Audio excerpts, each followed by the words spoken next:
Almost every family vacation includes one or more national parks. Properties set aside by the U.S. government, started by Teddy Roosevelt for enjoyment and recreation of people from around the world. Preserved in their natural state, these parks provide endless wonders for your family and adventures that include whitewater rafting, unbelievable hiking trails, camping, climbing, and even off-road driving. The Jones family generally vacations in a mostly spontaneous way. However, we always look for a national park to visit during our trips. Today we're going to share our favorite national parks with you. We just visited Acadia National Park in Maine during the summer of 2021. Often listed as the top U.S. national park, Acadia offers amazing hikes on the eastern coast of Maine with mountains and seaside juxtaposed beside each other. You can smell the forest as you wander through it. You can drive into Bar Harbor, Maine, and enjoy a fresh lobster lunch or dinner while visiting Acadia too. We did several hikes in Acadia and Cadillac Mountain,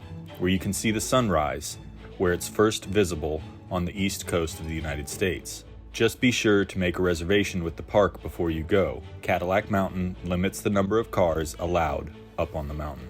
Grand Canyon National Park is, well, grand, and it's a canyon. This park gets extremely busy during the summer months. It may be at times the busiest national park in the United States. Just something to keep in mind. We've visited the Grand Canyon several times, and each time experienced a new adventure. There's so much to offer at the Grand Canyon, and we hope to get back for a rim-to-rim hike one day. The Grand Canyon has a north rim and a south rim. The south rim is the most popular and has the most lodging, restaurants, and facilities. The north rim is less popular, but more rugged and adventurous. It's about a 4-hour one-way trip to go from the south rim to the north rim, so be sure to factor that time into your vacation if you plan to visit both rims. Canyonlands National Park is near Moab, Utah, and has become my favorite national park. Most of it is so remote, and it's huge. You can easily get lost in the Needles section of the park, and many people have done just that. It's a rugged and challenging park in the southern Utah desert. Hikers love Canyonlands, but so do off-road enthusiasts. Canyonlands offers multiple off-road trails you can explore if you have a capable vehicle. Be sure you visit the Mesa Arch in Canyonlands for a morning sunrise.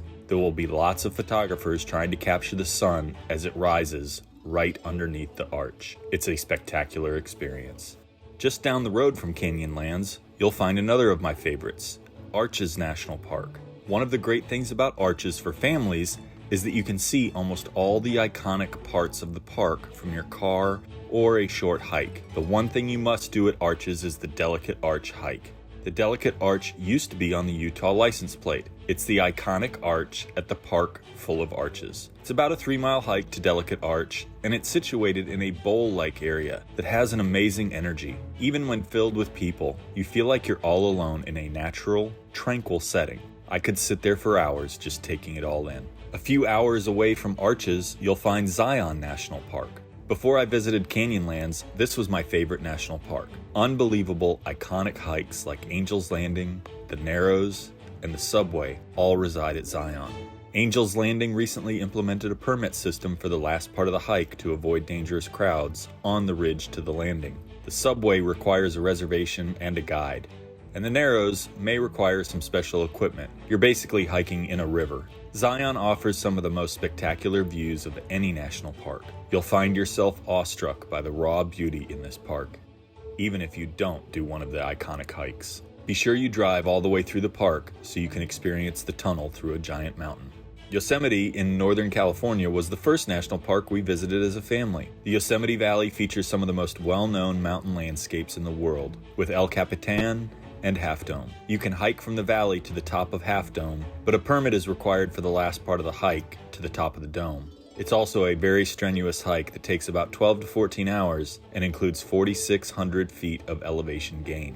Yosemite does get very crowded in the summer, and they do have a significant bear problem, so be sure to come prepared.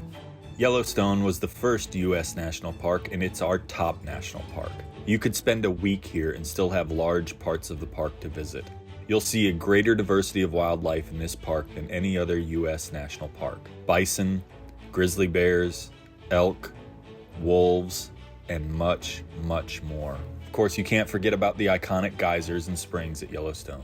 Old Faithful is a must-see, as is the Grand Prismatic Spring. you'll need several trips to see it all. So just pick some of the must-dos and spend the time to really enjoy those during your visit. Hopefully, you'll be back to explore more of this park. Yellowstone has its own version of the Grand Canyon called the Grand Canyon of Yellowstone. There's so much to see, you'll need several trips to see it all. There are many, many other great U.S. national parks. These are just our favorites. Get out and explore the world, and don't forget, keep on dreaming. Love you all.